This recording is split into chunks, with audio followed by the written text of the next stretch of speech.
Sleep eluded Kara that night as she lay in bed, the Queen's proposal repeating over and over in her mind. Anyone in her position would be crazy not to accept that offer. A stress-free life, a comfortable bed every night, beautiful clothing, and no longer having to worry if you would have a meal the next day. Kara wanted more than anything to accept, but she felt as if she would be betraying everyone in her community. How could she enjoy a life full of luxury while knowing so many people would be struggling? She did say I could come and visit everyone if I wanted. She knew that she wouldn't be completely abandoning the people she grew to love and consider family. There was even the possibility of joining the Queen and the other ladies on their goodwill missions into town. After some time of weighing out the pros and cons, Kara finally slipped into slumber. Her arm lay off the edge of the bed, lazily petting Bjorn as he chose to sleep on Kara's floor for the night, snoozing without a care in the world.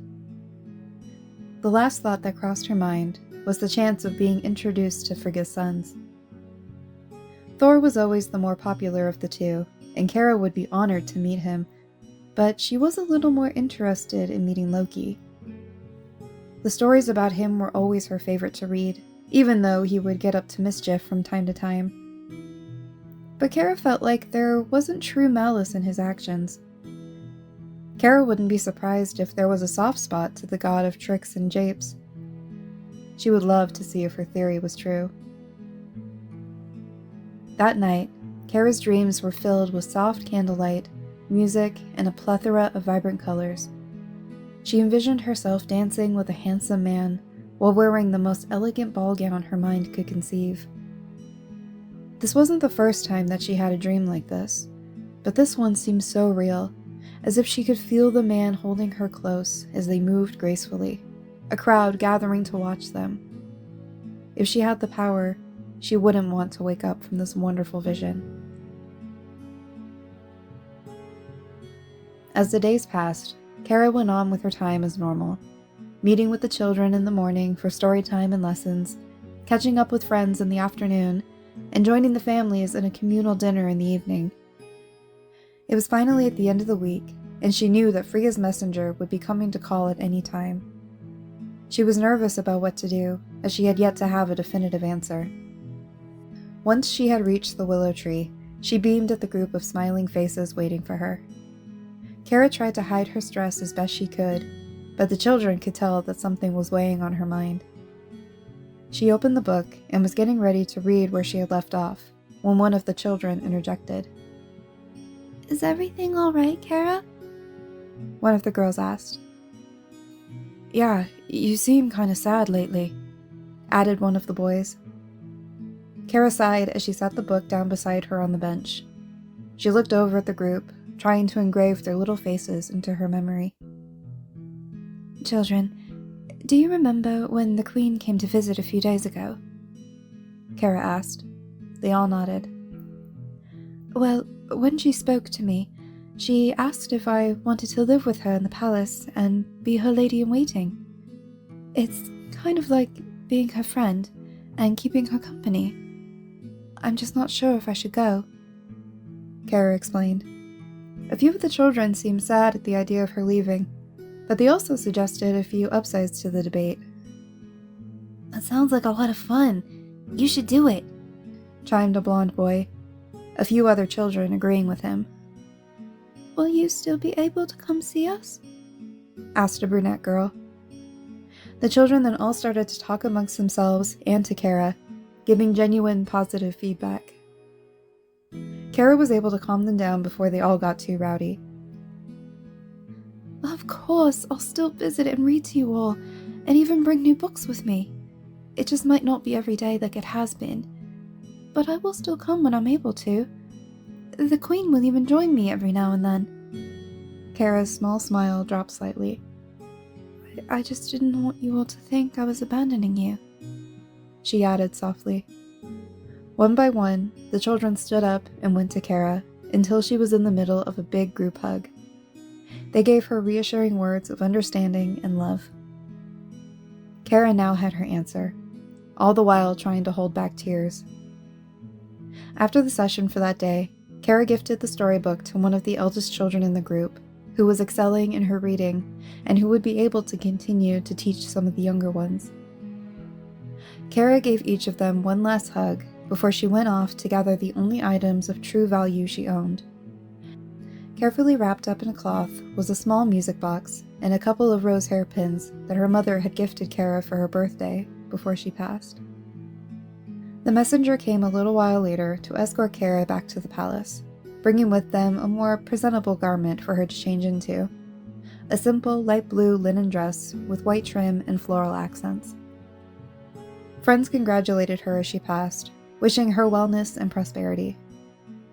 The walk only took a few minutes, but to Kara, it felt like an hour-long journey. She still couldn't believe that this was happening. Upon arriving, Kara was in awe of the grand castle. It was even more beautiful and regal than she could have ever imagined. Grand tapestries lined the walls of the main hall leading to the throne room, with candle-lit chandeliers illuminating them from the high ceilings above. Kara had the urge to remove her slippers to feel the soft rug on her bare feet, but she thought better of it. She already felt out of place just walking inside the castle. She didn't want to make it worse for herself. Odin and Frigga were sitting in the throne room, with Frigga's ladies sitting down beside her, and a few men quietly speaking to Odin. Kara curtsied as gracefully as she could as her escort announced her to the court. "May I present Miss Kara Avalar, newly chosen handmaiden to Her Royal Majesty, Queen Frigga Allmother." Odin looked over Kara, silently sizing her up. He wasn't too sure himself about her, but he never doubts his wife's choices. He nodded at the messenger, dismissing them, and went back to speaking to his men. Frigga stood and went up to Kara, elated that she accepted her offer. Although with her incredible insight, she had a strong feeling that Kara would. Ladies Alva, Eira, and Runa all followed Frigga and Kara as the queen showed her to the sleeping quarters, shared with the other ladies. The room was located up a flight of stairs in an adjacent tower of the castle. The room was fairly large, so the women can comfortably have their own space. Large windows took up the left side wall, bringing in plenty of natural light. There were 4 separate vanities, wardrobes, trunks, and 4-poster beds with deep purple velvet curtains affixed to all sides. A grand fireplace was on the far side of the room, with a small couch and table in front of it, as well as 2 tall bookshelves on the right. I took the liberty of supplying clothing and some other necessities for you, Kara.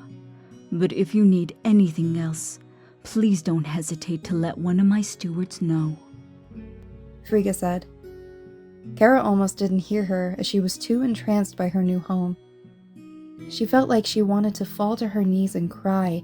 She was so overcome with joy and thankfulness. She looked over to the queen, tears beginning to well up in her eyes.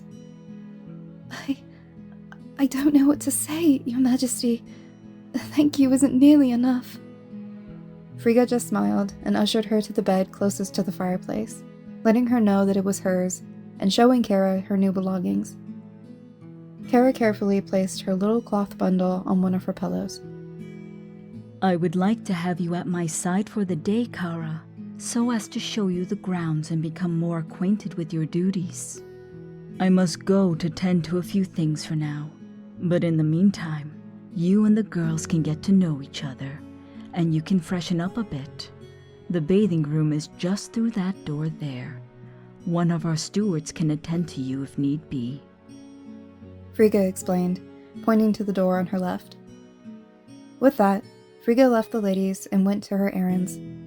Once the door shut, the twins excitedly went up to Kara and promptly introduced themselves, each girl grabbing Kara's hands to shake them. It is so lovely to finally meet you, Kara, the twins said in unison. "I'm Eira." "And I'm Runa." Kara was almost taken aback by their eagerness, but she knew that they were just excited to make a new friend. The pair were a bit short, with plump, curvy figures.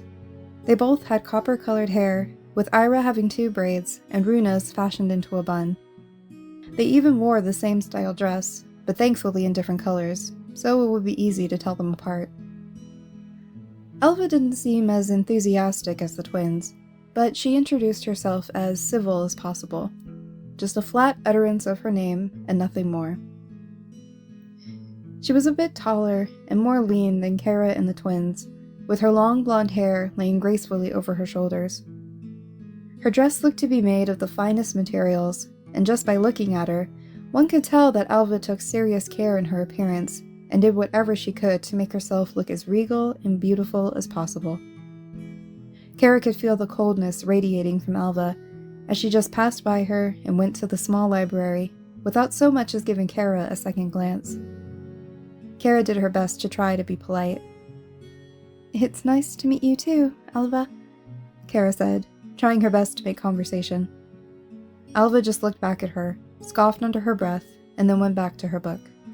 Eira and Runa just waved her off and led Kara to the bathing room, dismissing the steward as they entered. Did I do something wrong?" Kara asked, a little confused. The twins looked at each other as they began to help Kara with her bath. "Do not take it personally, Kara. Alva's just like that," Runa said. She just has this attitude that she's better than everyone. Eira added. Even we have to deal with it. They both said. Kara shrugged it off and tried not to think about it. For the first time in her life, Kara took the time to focus solely on herself. The twins left Kara alone as she relaxed in the warm water, and they went back into the room to help prepare her new dress. Runa picked out a lilac dress with golden trim and light purple chiffon draping down the back of her shoulders.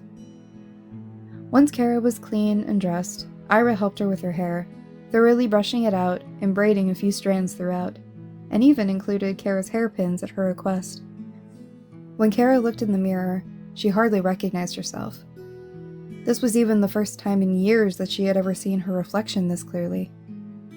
She gave the twins a big hug and thanked them over and over. Kara still felt like this was all a dream, and she would be waking up at any moment.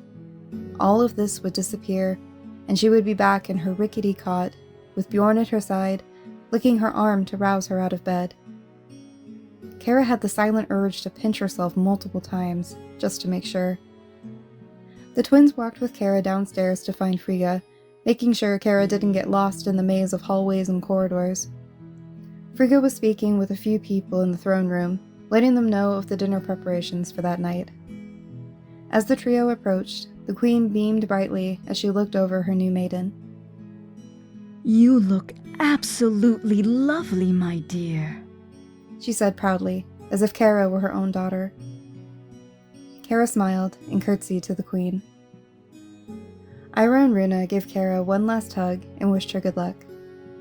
The pair retreated to the room to get themselves ready for later. Frigga excused herself from the workers and took Kara by the hand and led her around the castle, showing her around the grounds and giving her a brief history of the structure and of the royal family. Kara listened intently, absorbing as much information as she could, while simultaneously trying to memorize the layout of the rooms and hallways. Soon after, the pair entered Frigga's room as Kara helped her get ready for the grand feast that was being prepared.